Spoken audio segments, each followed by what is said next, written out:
मित्रों, यह कथा किसी भी पौराणिक ग्रंथ का हिस्सा नहीं है। हमने इस कहानी को भगवत गीता में वर्णित आत्मा, कर्म और धर्म के सिद्धांतों को लेकर इन महाभारत कालीन पात्रों के माध्यम से एक सकारात्मक सोच को बढ़ाने का एक छोटा सा प्रयास किया है। कृपया इस प्रसंग को अन्यथा न लें और इसकी सुंदर अभिव्यक्ति का आनंद लें।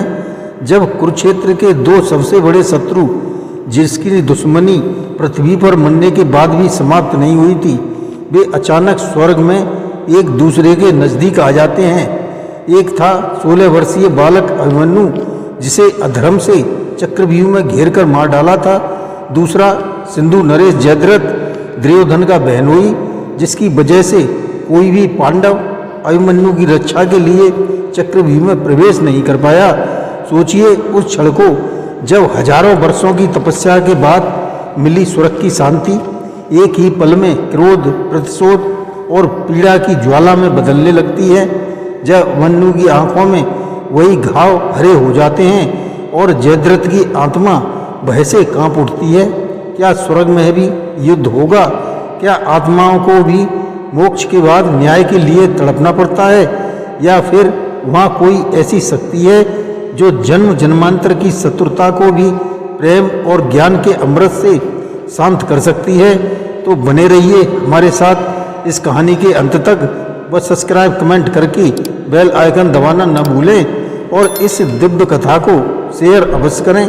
धन्यवाद। नमस्कार, मैं रणबीर सिंह लोटस एंटरटेनमेंट में आपका हार्दिक स्वागत करता हूं। मित्रों, जब अभिमन्यु और जयद्रथ का स्वर्ग में सामना हुआ तो स्वयं लीलाधर श्री कृष्ण ने कैसे दोनों की आत्माओं को उस परम सत्य से परिचित कराया, जिसे जानने के बाद न कोई शत्रु रहता है और न कोई मित्र रह जाता है, सिर्फ ज्ञान।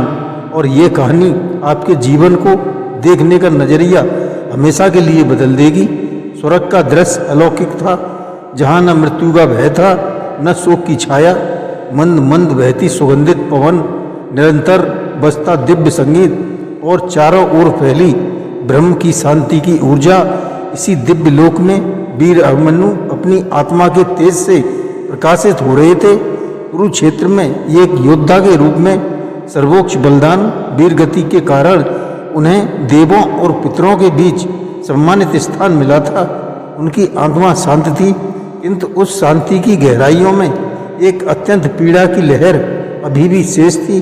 चक्रव्यूह का वो अंतिम क्षण, वो अकेलापन, वो अधर्म से हुआ प्रहार, यह स्मृतियाँ अब घाव नहीं थीं, बल्कि आत्मा पर अंकित एक चिन्ह थी जो कभी कभी उन्हें अशांत कर देती थी। वे अक्सर सोचते थे कि धर्म की उस सबसे बड़ी लड़ाई में उनके साथ ऐसा क्यों हुआ। वे अपने पिता अर्जुन, अपने तात भीम और विशेषकर अपने प्रिय श्री कृष्ण को याद करते थे, जिनके मार्गदर्शन में वे निडर होकर लड़े। एक दिन जब अभिमन्यु स्वर्ग के एक शांत सरोवर के किनारे बैठे अपने इन्हीं विचारों में खोए हुए थे, तभी उनकी दृष्टि एक आते हुए तेजस्वी पुरुष पर पड़ी। उस पुरुष का मुख तपस्या के तेज से दमक रहा था, किंतु उसकी आंखों में एक अजीब सा भय और गिलानी का भाव था। जैसे ही वो पुरुष निकट आया, अभिमन्यु की शांत आत्मा में जैसे किसी ने धधकता हुआ अंगारा डाल दिया हो। उनकी स्मृतियाँ बिजली की गति से कौंधी। ये वही मुख था, यह वही सिंधु नरेश जयद्रथ था, जिसके कारण कोई भी योद्धा उनकी सहायता के लिए चक्रव्यूह में प्रवेश नहीं कर पाया था। यह वही था जो उनकी मृत्यु का प्रमुख कारण बना। एक ही पल में स्वर्ग की सारी शांति भंग हो गई। अभिमन्यु की आंखों में क्रोध की ज्वाला धधक उठी। उनकी आत्मा का तेज, जो अब शांत और शीतल था, अब उग्र हो गया। वे अपनी जगह से उठे और उनकी गरजती हुई आवाज ने स्वर्ग के शांत वातावरण को चीर दिया। जयद्रथ, तुम यहाँ इस पवित्र भूमि पर, तुम्हें यहाँ आने का अधिकार किसने दिया? अधर्मी जयद्रथ, जो स्वयं भगवान शिव की तपस्या के बल पर स्वर्ग लोक पहुँचा था।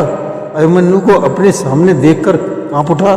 धरती पर अर्जुन के हाथों हुई अपनी मृत्यु का दृश्य उसकी आंखों के सामने घूम गया। उसे लगा जैसे वो फिर से उसी भय और पीड़ा के चक्र में फंस गया है।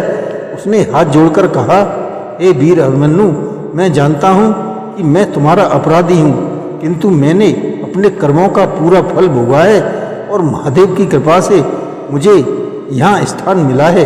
अब हमारे बीच कोई शत्रुता नहीं होनी चाहिए। तब वनरू का क्रोध और बढ़ गया। शत्रुता नहीं होनी चाहिए, ये कहने का साहस तुम कैसे कर सकते हो? तुम्हारी वजह से मैं अकेला पड़ गया था। तुम्हारी वजह से मेरे पिता मेरे तात बचाने नहीं आ सके। मैंने तुम्हें असहाय नहीं मारा था, मैंने तुम्हें नेता नहीं मारा था, लेकिन तुम सबने मिलकर एक अकेले बालक को घेर कर मारा। वो अधर्म आज भी मेरी आत्मा में एक सूल की तरह चुभता है और तुम शांति की बात करते हो। दोनों की आत्माओं से निकलती हुई क्रोध और भय की तरंगों ने आसपास के वातावरण को भारी कर दिया। देवगण और अन्य पुण्य आत्माएं चिंतित होकर यह दृश्य देखने लगी। उन्हें लगा कि कहीं धरती का युद्ध स्वर्ग में भी आरंभ न हो जाए। ठीक उसी पल पर अभिमन्यु का क्रोध अपने चरम पर था और जयद्रथ भय से जड़ हो चुका था। तभी वहाँ एक दिव्य प्रकाश फैल गया। एक ऐसी मधुर और शांत ऊर्जा प्रवाहित हुई जिसने दोनों की उग्र भावनाओं को थाम लिया। उस प्रकाश के केंद्र में अपने मोर मुकुट, अपनी मनमोहक मुस्कान और अपनी बेस मोहनी आंखों के साथ स्वयं द्वारकाधीश श्री कृष्ण प्रकट हुए। उन्हें देखते ही अभिमन्यु की आंखों से क्रोध के साथ साथ प्रेम और पीड़ा के आंसू भी बह निकले। वे दौड़कर उनके चरणों में गिर पड़े। माधव, आप यहाँ देखिए ना, ये अधर्मी यहाँ स्वर्ग में भी मेरे सामने खड़ा है। मुझे न्याय चाहिए। हे केशव, मुझे मेरे प्रश्नों का उत्तर चाहिए। श्री कृष्ण ने धीरे से अभिमन्यु को उठाया, उसके सिर पर हाथ फेरा और अपनी अमृतमयी वाणी में बोले, शांत हो जाओ पार्थ पुत्र, शांत हो जाओ। तुम्हारे हर प्रश्न का उत्तर मिलेगा और तुम्हें न्याय भी मिलेगा, किंतु तुम्हारा न्याय प्रतिशोध में नहीं परम ज्ञान में छिपा है। फिर वे जयद्रथ की ओर मुड़े, जो अभी भी भय और अपराध बोध से सिर झुकाए खड़ा था। श्री कृष्ण ने कहा, ये सिंधु नरेश, भय भीत मत हो। तुम भी अपने कर्मों की एक लंबी यात्रा करके आए हो और यहाँ तक पहुँचे हो। सिर उठाओ और सत्य का सामना करने के लिए तैयार हो जाओ, क्योंकि आज तुम दोनों को उस लीला को समझना होगा जिसके तुम दोनों ही महत्वपूर्ण पात्र थे। श्री कृष्ण दोनों को अपने साथ लेकर एक दिव्य स्फटिक आसन पर बैठे। उन्होंने अभिमन्यु से कहा, वत्स, मैं तुम्हारी पीड़ा समझता हूँ। एक योद्धा के रूप में तुम्हारे साथ जो हुआ वो धर्म के विरुद्ध था और उस अधर्म का दंड सभी को धरती पर मिल गया था। किंतु तुम अब शरीर नहीं आत्मा हो और आत्मा के लिए न्याय के नियम कुछ भिन्न होते हैं।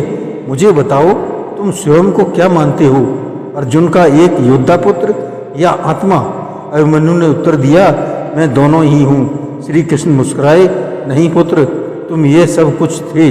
तुम्हारी भूमिका थी जो तुमने उस जीवन रूपी नाटक में निभाई थी।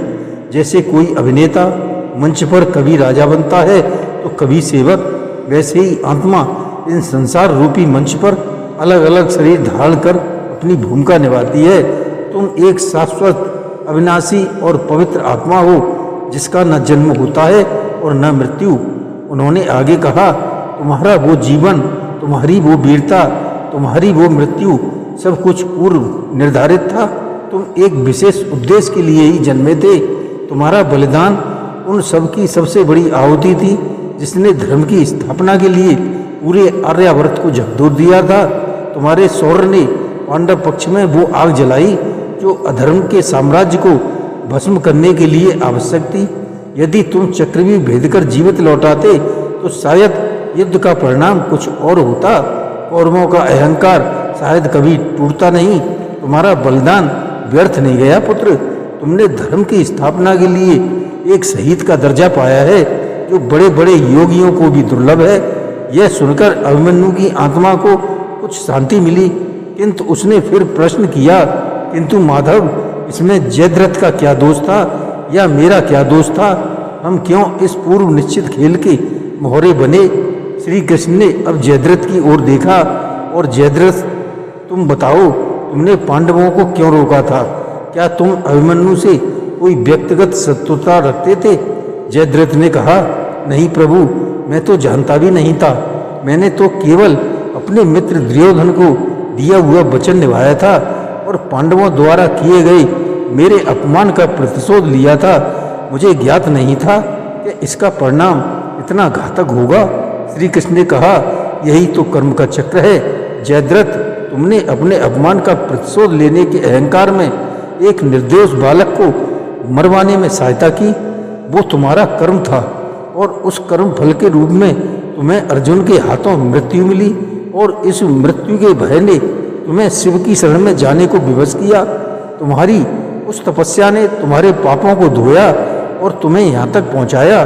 देखो इस चक्र को, तुम्हारे कर्म, उसका फल और फिर उस फल से उत्पन्न नया कर्म कोई भी करता नहीं है। सब अपने अपने कर्मों और गुणों के अधीन होकर कार्य करते हैं। श्री कृष्ण ने फिर अभिमन्यु की ओर देखकर कहा, पुत्र जयद्रथ तुम्हारी मृत्यु का कारण नहीं, निमित्त मात्र था। जैसे अर्जुन जयद्रथ की मृत्यु का निमित्त बना, असल में तुम दोनों एक दूसरे के कर्मों को गति देने के लिए ही जन्मे थे।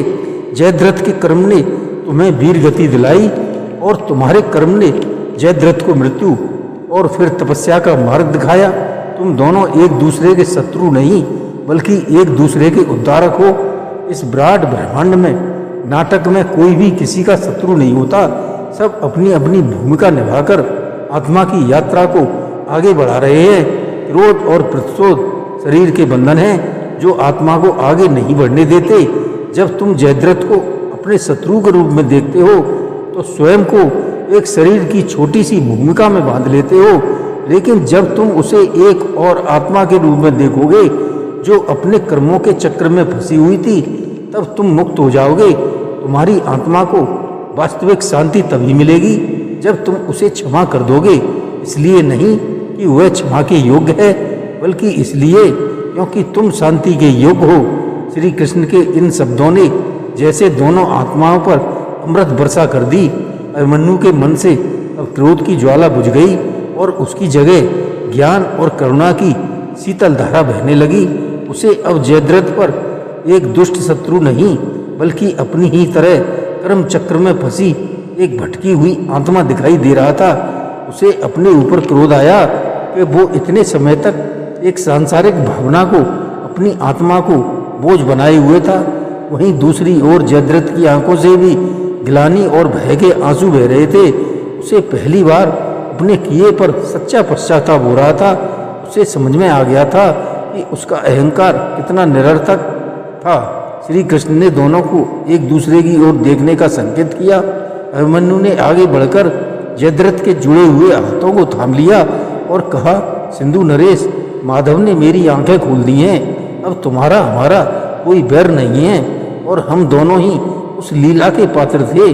मैं तुम्हें अपने मन, वचन और आत्मा से क्षमा करता हूँ।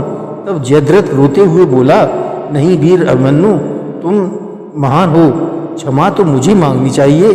मैं तुम्हारा अपराधी हूँ और तुम्हारी इस क्षमा ने आज मेरी आत्मा की गिलानी के बोझ से मुक्त कर दिया है। उस क्षण जैसे ही दोनों आत्माओं ने एक दूसरे को क्षमा किया, स्वर्ग का वातावरण और भी दिव्य हो गया। दोनों की आत्माओं से क्रोध और भय के अंतिम चिन्ह भी मिट गए और वे शुद्ध तेज के रूप में चमकने लगे। उन्होंने एक साथ श्री कृष्ण को प्रणाम किया, जिनकी लीला ने न केवल धरती पर धर्म की स्थापना की बल्कि स्वर्ग में भी दो विरोधी आत्माओं को मोक्ष का मार्ग दिखा दिया। इस कहानी से हम यह एक सीख ले सकते हैं कि जीवन में हमें भी अन्याय, पीड़ा या शत्रुता मिलती है, वह एक बड़े ब्रह्मांडी विधान का हिस्सा हो सकता है। प्रतिशोध और क्रोध हमें उसी चक्र में फंसाए रखते हैं, जबकि क्षमा और ज्ञान हमें उस चक्र से मुक्त कर देते हैं। जब हम यह समझ जाते हैं कि हर कोई अपनी कर्म यात्रा पर है, तो शत्रुता का भाव स्वतः ही समाप्त हो जाता है।